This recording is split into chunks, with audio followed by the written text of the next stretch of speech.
Assalamualaikum warahmatullahi wabarakatuh. Bismillah walhamdulillah wassalatu wassalamu ala rasulillah sayyidina wa maulana Muhammad ibn Abdullah wa ala alihi wa sahbihi wa man walah wa la hawla wa la quwwata illa billah.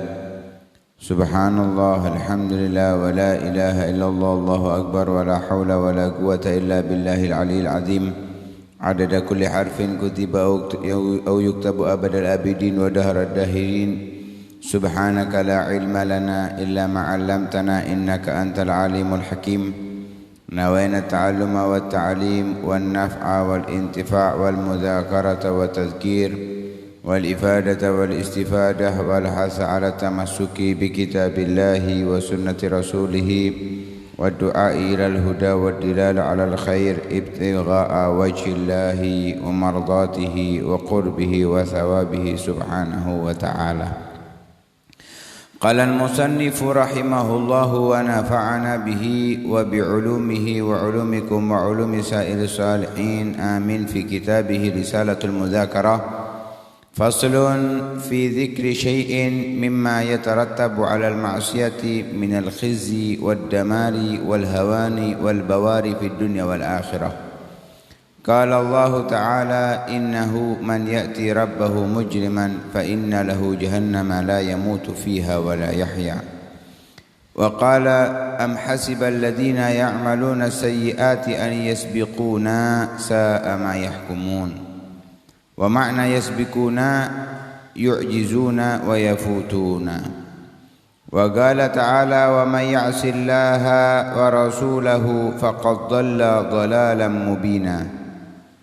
وقال رسول الله صلى الله عليه وسلم لا يزني الزاني حين يزني وهو مؤمن ولا يسرق السارق حين يسرق وهو مؤمن ولا يشرب الخمر حين يشربها وهو مؤمن. وقال رسول الله صلى الله عليه وسلم إذا أذنب العبد ذنبا كان نكتة سوداء في قلبه فإن تاب صفى قلبه وإن عاد زاد ذلك حتى يسود قلبه. فذلك قوله تعالى كلا بل ران على قلوبهم ما كانوا يكسبون. وقال عليه الصلاة والسلام قسوة القلب من كثرة الذنوب. Melanjutkan pembahasan di dalam kitab Risalatul Mudzakarah. Kali ini kita akan membahas tentang satu fasal yang menyebutkan di dalamnya sesuatu yang dihasilkan atau dampak daripada kemaksiatan, yaitu kehinaan, kehancuran dan kerendahan di dunia maupun di akhirat. Setelah sebelumnya membahas kemuliaan yang diberikan oleh Allah Subhanahu wa ta'ala kepada orang-orang yang patuh beriman kepada Allah, juga melakukannya secara ikhlas. Keistimewaan yang sangat luar biasa di antaranya adalah mendapatkan cinta dari Allah Subhanahu wa ta'ala, yang mana dengannya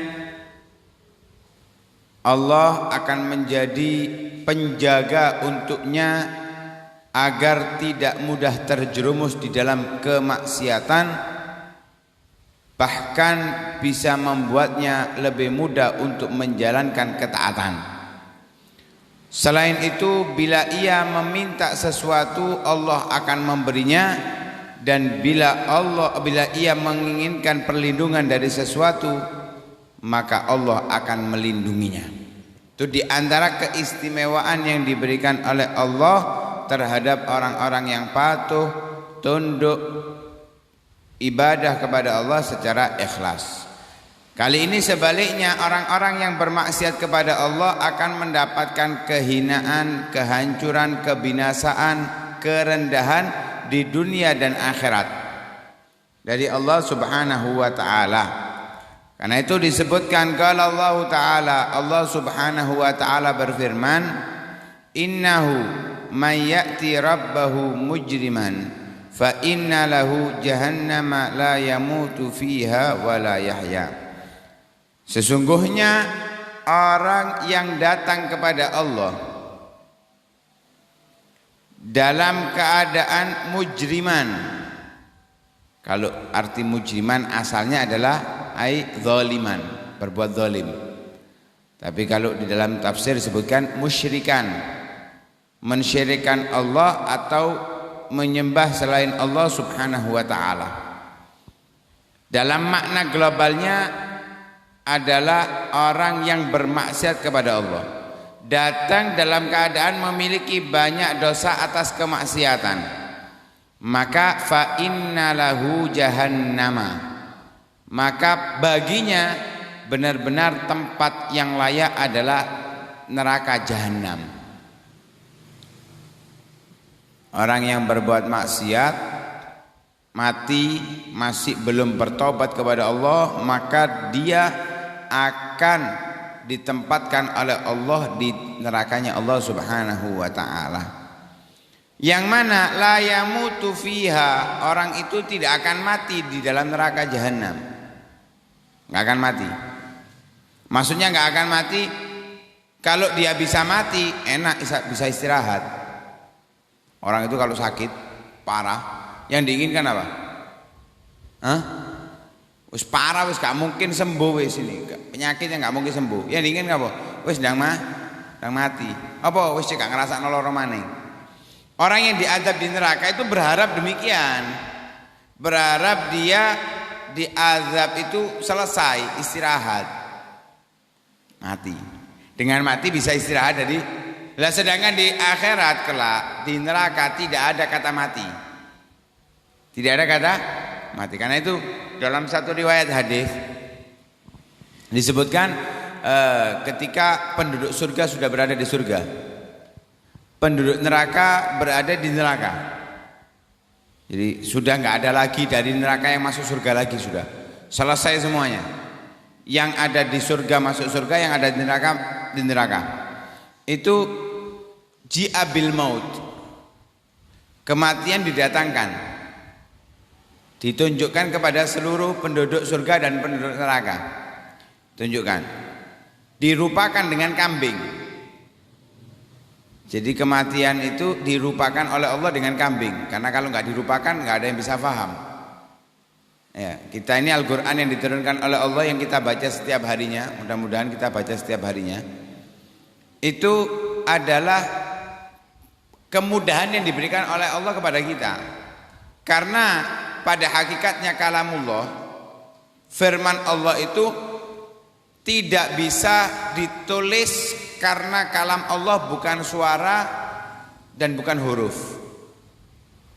Lah Al-Quran itu Allah memudahkan kepada makhluk, kepada manusia untuk bisa memahami sedikit daripada makna kalamullah yang terbentuk dengan huruf dan suara. Nah, sebelumnya nggak ada. Kalau kalamullah itu bukan suara dan bukan huruf. Kalau kita belajar ilmu tauhid demikian. Tapi dimudahkan oleh Allah seperti dibuatkan huruf dan suara. Bukan suaranya Allah, bukan huruf dari Allah, bukan.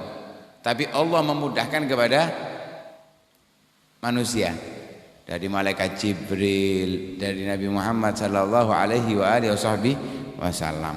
Tapi nggak ada yang bisa menandingi sastranya Al-Quran, karena itu memang Allah yang sudah membuatnya.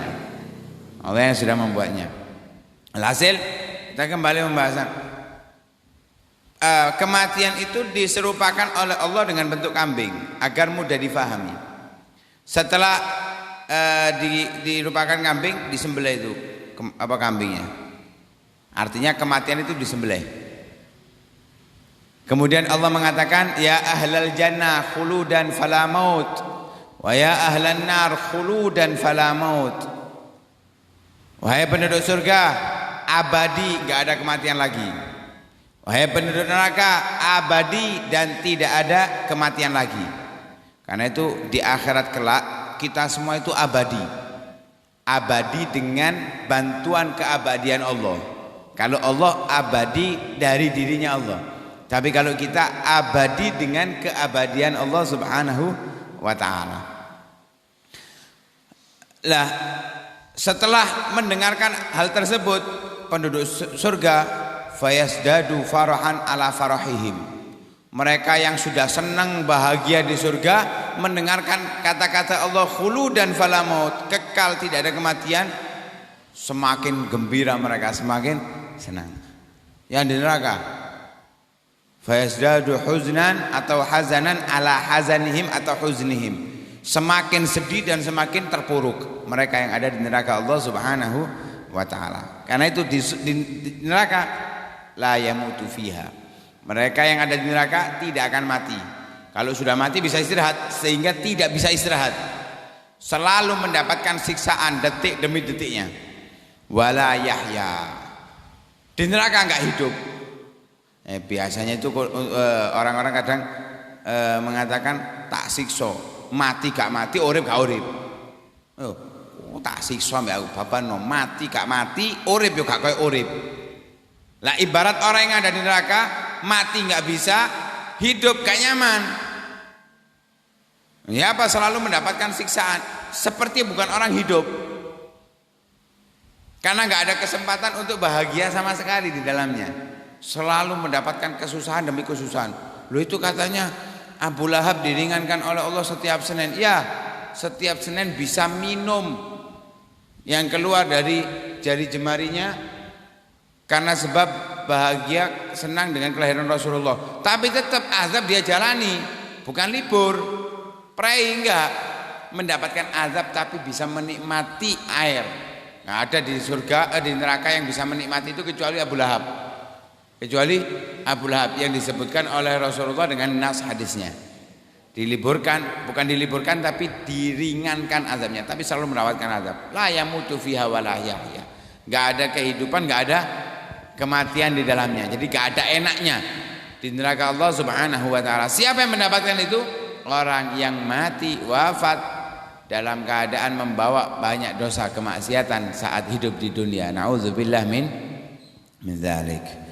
Wa qala, dalam ayat yang lain Allah Subhanahu wa taala berfirman, am hasibal ladzina ya'maluna as-sayyi'ati ay yasbiquna sa'a ma yahkumun.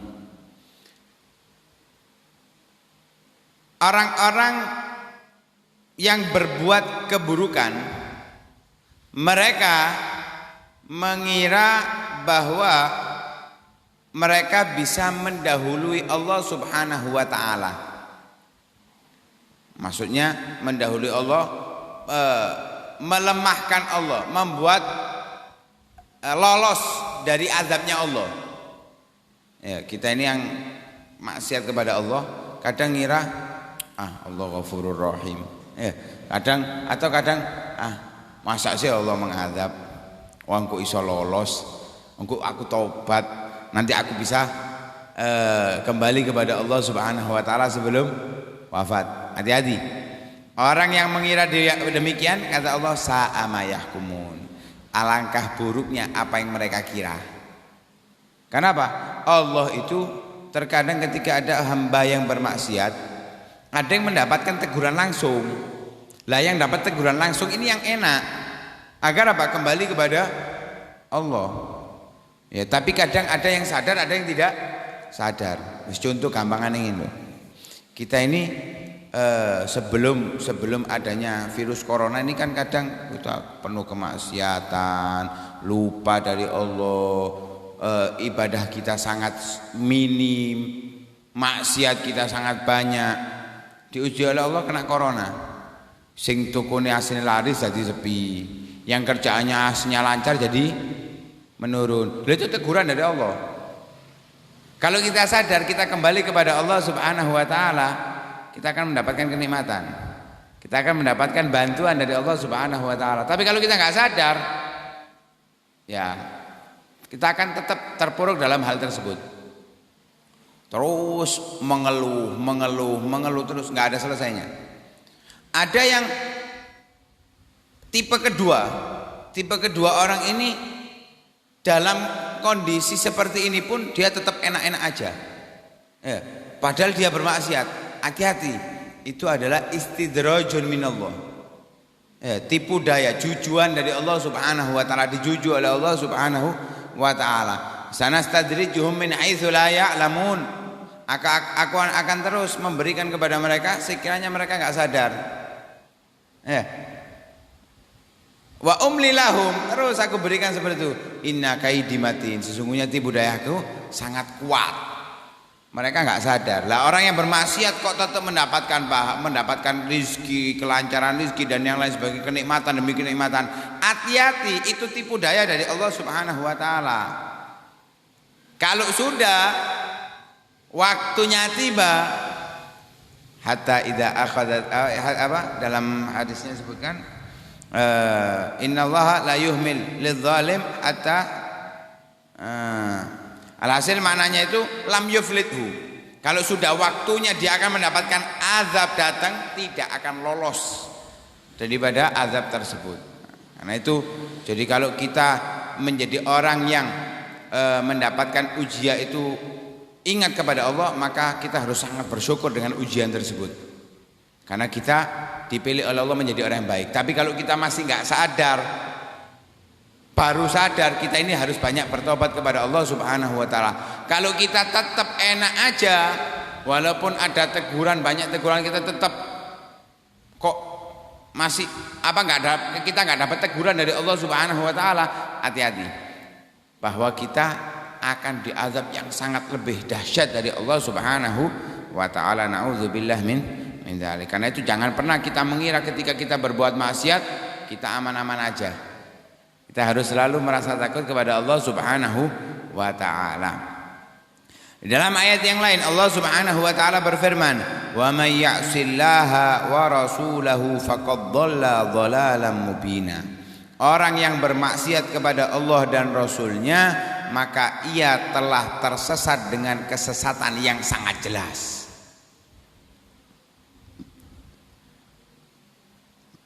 Ya apa ya?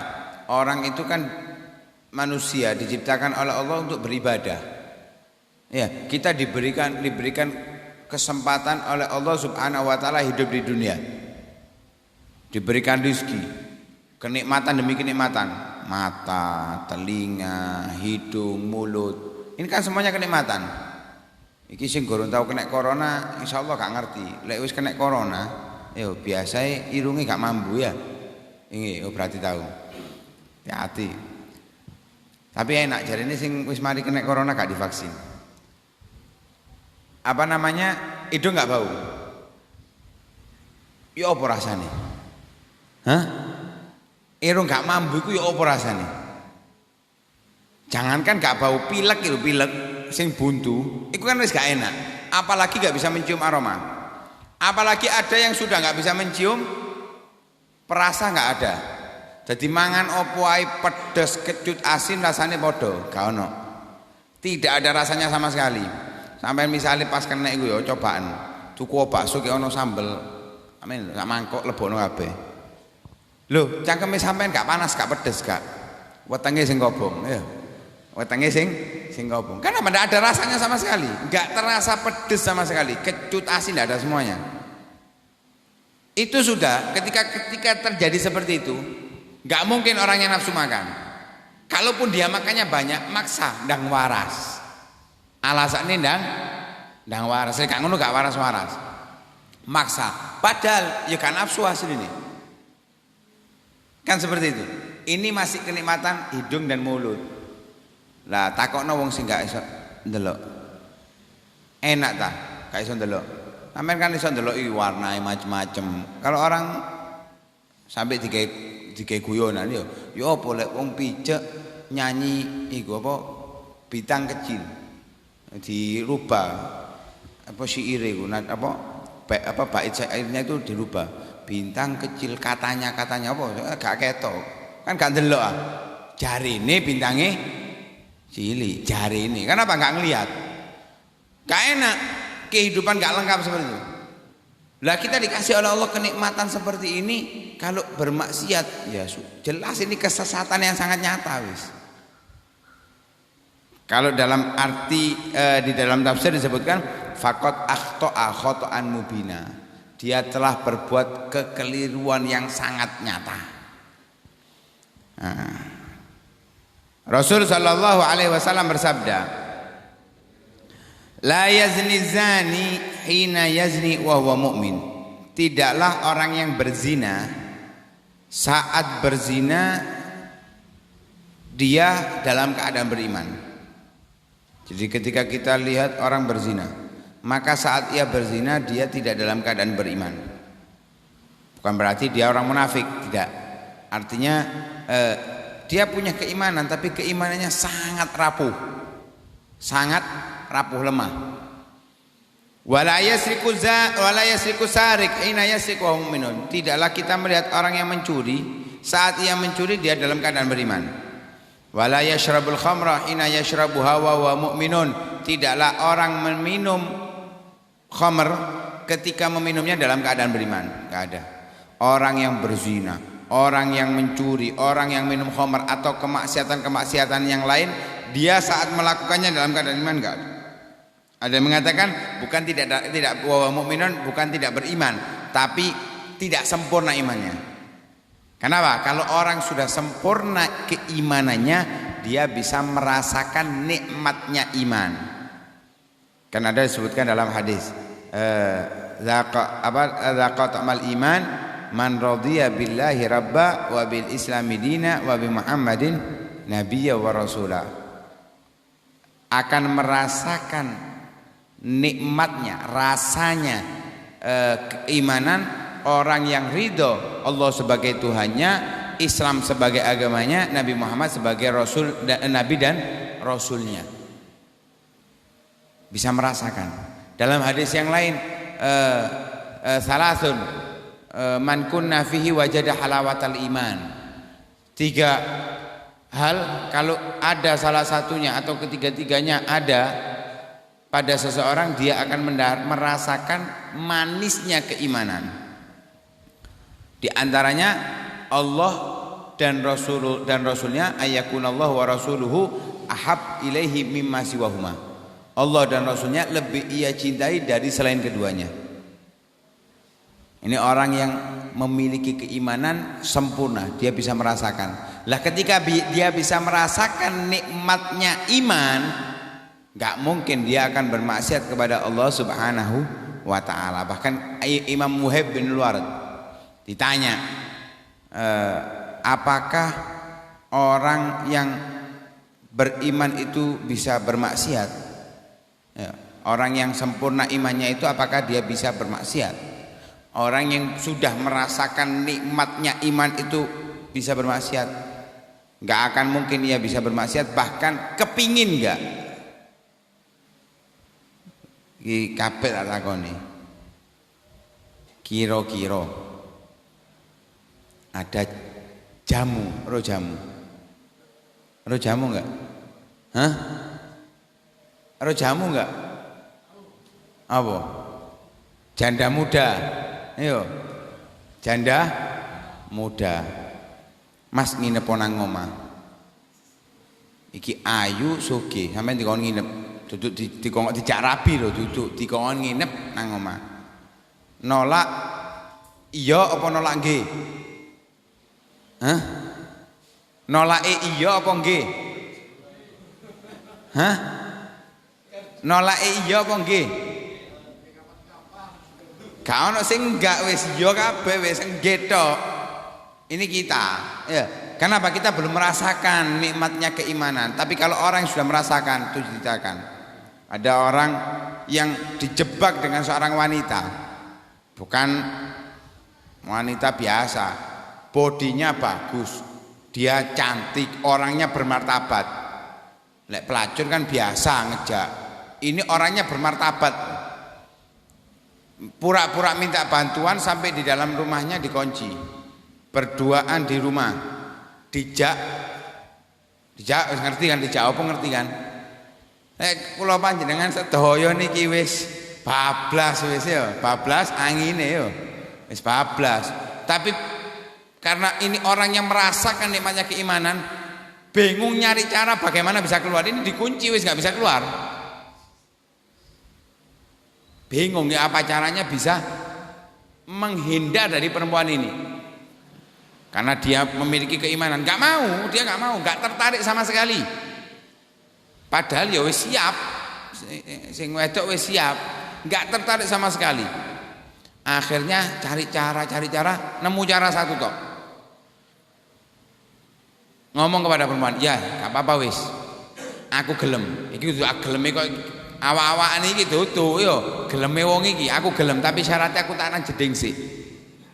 Pikirannya sampean apa nek nang jeding sik? Adus ya, cek seger kan ya, semangat ngono ya. Enggak, buang air besar. Mari buang air besar dicukuk, diolekno sak awake. Gelem. Gelem sing pertama apa gelem sing kedua iki? Hah? Awake kabeh iki dioleti kotorannya sendiri. Setelah itu ayo wis. Ya sing wedok sing gak gelem saiki. Ya pemampu koyo ngono. Nauzubillah min dzalik. Ya. Lek kotorannya Rasulullah gak mampu koyo kotorane manusia biasa. Kencingnya Rasulullah gak bau, darahnya Rasulullah pun wangi. Lah iki manusia biasa walaupun dia orang soleh. Padha ae jenenge menungso sing dipangan ya ditokno ya apa? Padha. Kuat, akhirnya dikeluarkan. Wis bahagia ya, bahagia. Orang tersebut bahagia kan apa? Terbebas dari perzinahan. Karena merasakan kenikmatan. Tapi mari ngono getun. Duduk getune kayak awak-awakan lho ya. Duduk getune awak iki mampu gak ilang-ilang, diadusi gak ilang sian.